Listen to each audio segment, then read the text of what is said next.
Avez-vous déjà remarqué comment les moments les plus simples, une tasse de thé chaude, un rire partagé, un coucher de soleil paisible, peuvent apporter le bonheur le plus profond? Pour de nombreuses personnes de plus de 60 ans, ces petites joies deviennent le cœur d'une vie épanouie. Dans cette vidéo, nous partageons des histoires sincères, une sagesse pratique et de doux rappels que le bonheur durable ne vient pas de grandes réalisations, mais de l'acceptation du quotidien. Restez avec nous jusqu'à la fin pour découvrir comment de simples moments peuvent transformer votre vie après 60 ans. Si cela vous parle, cliquez sur le bouton « S'abonner » et trouvons la joie ensemble. Rencontrez Clara, une retraitée de 71 ans d'une ville côtière du Maine. Après une longue carrière de bibliothécaire, Clara a trouvé la retraite déconcertante. Les jours s'allongeaient et le calme de sa maison ressemblait plus à de la solitude qu'à de la paix. Un matin, en triant de vieilles boîtes, elle a trouvé une fiche de recette écrite de la main de sa mère, une note fanée pour une tarte aux myrtilles faite maison, un favori familial de son enfance. Clara n'avait pas cuisiné depuis des années, mais le souvenir de ces moments chaleureux et remplis de rire dans la cuisine avec sa mère a ravivé quelque chose en elle. Elle a décidé d'essayer. Les mains saupoudrées de farine et quelques gestes maladroits, Clara a cuisiné sa première tarte depuis des décennies. L'odeur des myrtilles et de la croûte beurrée a empli sa cuisine, ramenant un flot de souvenirs. Elle a partagé des parts avec ses voisins, qui ont vanté le goût et en ont redemandé. Bientôt, la pâtisserie est devenue le rituel de Clara. Pas seulement des tartes, mais aussi des biscuits, des pains et des gâteaux. Sa cuisine s'est transformée en un lieu de rassemblement où les voisins s'arrêtaient pour une gourmandise et restaient pour la conversation. « Cuisiner n'a pas seulement nourri mes voisins, dit Clara, cela a nourri mon âme. » Maintenant, elle anime un club de pâtisserie hebdomadaire, enseignant aux autres les recettes de sa mère et créant de nouveaux souvenirs. L'histoire de Clara montre que le bonheur n'a pas besoin d'être compliqué. Il réside dans le simple, fait de mélanger de la pâte, de partager un biscuit chaud ou de rassembler les gens. Pour Clara, une simple fiche de recette est devenue un pont vers la connexion et la joie, prouvant que les plus petits moments peuvent avoir le plus grand impact. Maintenant, rencontrons Robert, un veuf de 69 ans de Birmingham, en Angleterre. Après avoir perdu sa femme, Robert a eu du mal à trouver un sens à ses journées. Il passait des heures dans son fauteuil, à regarder par la fenêtre, avec le sentiment que la vie avait perdu sa couleur. Mais, un après-midi pluvieux, son petit-fils lui a déposé une petite mangeoire pour oiseaux en cadeau, suggérant à Robert de l'accrocher dans son jardin pour attirer les moineaux. Robert n'était pas très intéressé par les oiseaux, il ne leur avait jamais prêté beaucoup d'attention, mais il a décidé d'essayer, surtout pour faire plaisir à son petit-fils. Il a accroché la mangeoire à l'extérieur de la fenêtre, de sa cuisine et l'a remplie de graines. Le lendemain matin, une paire de moineaux est apparue, sautillant et pépiolant. Robert a regardé, fasciné, alors que d'autres oiseaux se joignaient, des pinsons, des rouges-gorges, même un merle. Curieux, il a commencé à noter leurs visites dans un petit journal, apprenant leurs habitudes et leurs particularités. Ce qui avait commencé comme un simple cadeau s'est transformé en un rituel quotidien.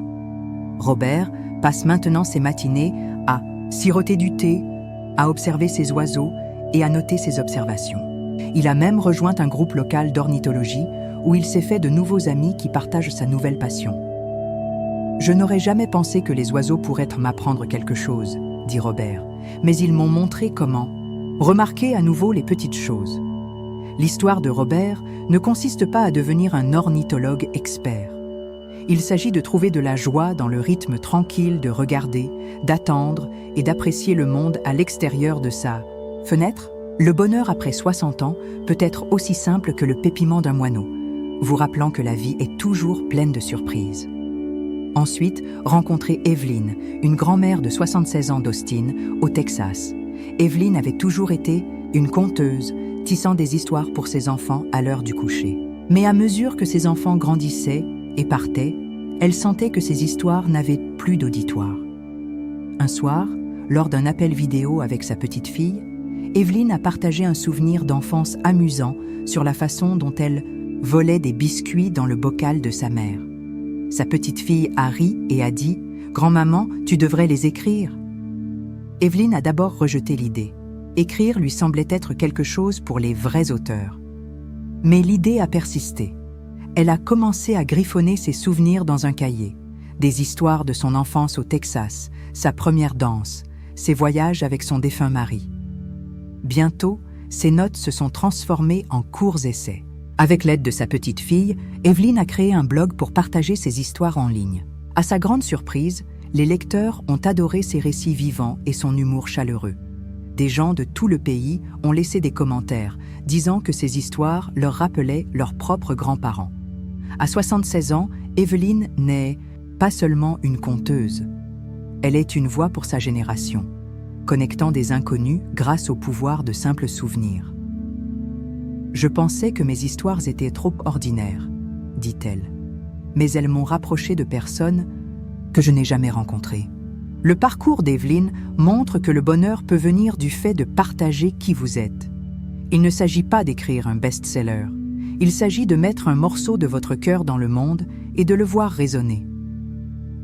Un cahier et un souvenir peuvent suffire à susciter la joie. Compte en commun Clara, Robert et Evelyne. Ils n'ont pas couru après des exploits extraordinaires ni essayé de revivre leur jeunesse. Ils ont trouvé un bonheur durable dans les moments les plus simples, cuisiner une tarte, observer un oiseau, écrire une histoire. Comme l'a dit un jour l'écrivaine Maya Angelou, « Ma mission dans la vie n'est pas simplement de survivre, mais de prospérer, et de le faire avec passion, compassion, humour et style. » Pour eux, la vie après 60 ans est devenue une toile pour s'épanouir de petites manières significatives. Le bonheur après 60 ans ne consiste pas à courir après les grands moments. Il s'agit de savourer les petits, ceux qui restent dans votre cœur. Imaginez ceci, la chaleur d'un biscuit fraîchement cuit dans votre main, partagé avec un ami. Le doux pépiment d'un oiseau à votre fenêtre, vous saluant à l'aube. La tranquille satisfaction d'écrire un souvenir qui fait sourire quelqu'un. Ces moments ne réclament pas l'attention, mais ils construisent une vie de joie durable. La vérité est que chaque jour après 60 ans est une chance de trouver le bonheur dans l'ordinaire. Il ne s'agit pas du nombre d'années que vous avez vécues, mais de la façon dont vous choisissez de les remplir. Chaque rire est une victoire. Chaque moment partagé est un trésor. Et chaque matin où vous vous réveillez est une opportunité de découvrir quelque chose de nouveau, une recette, un oiseau, une histoire, qui illumine votre monde. Alors, à quoi ressemble la joie après 60 ans pour vous? Peut-être est-ce cuisiner quelque chose à partager, comme Clara. Peut-être est-ce remarquer les petites merveilles autour de vous, comme Robert. Ou peut-être est-ce raconter votre histoire, comme Evelyne, et trouver une connexion dans des endroits inattendus. La beauté de cette étape de la vie est la liberté de choisir, de décider ce qui remplit votre cœur, ce qui rend votre journée un peu plus lumineuse. Faisons une pause et réfléchissons. Pensez à quelqu'un dans votre vie, un parent, un grand-parent, un voisin, qui trouve de la joie dans les choses simples après 60 ans. Peut-être est-ce la façon dont il fredonne en cuisinant, la façon dont il s'illumine en parlant de son jardin, ou la façon dont il partage une histoire qui fait rire tout le monde. Gardez cette image à l'esprit. C'est le bonheur dont nous parlons, celui qui grandit du quotidien, celui qui dure. Voici un défi pour vous. Cette semaine, essayez une petite chose qui vous rapproche, vous ou quelqu'un que vous aimez, de la joie. Cela pourrait être cuisiner une recette préférée, installer une mangeoire pour oiseaux ou écrire un souvenir à partager. Le bonheur ne nécessite pas de grands projets. Il demande juste un moment de courage, un moment de présence. Et, parfois, ce moment peut tout changer. Il y a un dicton qui capture cela magnifiquement. Le bonheur n'est pas quelque chose que vous remettez à plus tard. C'est quelque chose que vous concevez pour le présent. Après 60 ans, ces moments présents sont votre plus grand cadeau. Ils sont dans les recettes que vous cuisinez, les oiseaux que vous regardez, les histoires que vous racontez. Ils sont dans les matins tranquilles, les sourires partagés, les actes simples qui donnent un sentiment de plénitude à la vie. En conclusion, gardons cette vérité. Votre vie est une collection de moments et chacun d'eux compte. L'âge ne ternit pas votre bonheur, vos choix l'illuminent. Alors, respirez profondément. Regardez autour de vous et demandez-vous « Quel simple moment puis-je embrasser aujourd'hui ?» Merci d'avoir regardé. Si cette vidéo vous a touché le cœur ou vous a rappelé quelqu'un de spécial, partagez-la avec lui. Et dans les commentaires ci-dessous, dites-nous quel simple moment vous apporte de la joie, à vous ou à quelqu'un que vous aimez, après 60 ans. Peut-être est-ce une recette, un passe-temps ou un souvenir qui réchauffe votre journée. Votre histoire pourrait inspirer quelqu'un d'autre à trouver son propre bonheur. N'oubliez pas de cliquer sur le bouton « J'aime », de vous abonner et d'activer la cloche pour ne jamais manquer une histoire sur la façon de vivre la vie avec joie. Car plus nous partageons ces moments simples, plus nous créons de bonheur. À l'idée de trouver une joie durable dans chaque jour, magnifiquement, tranquillement et de tout cœur.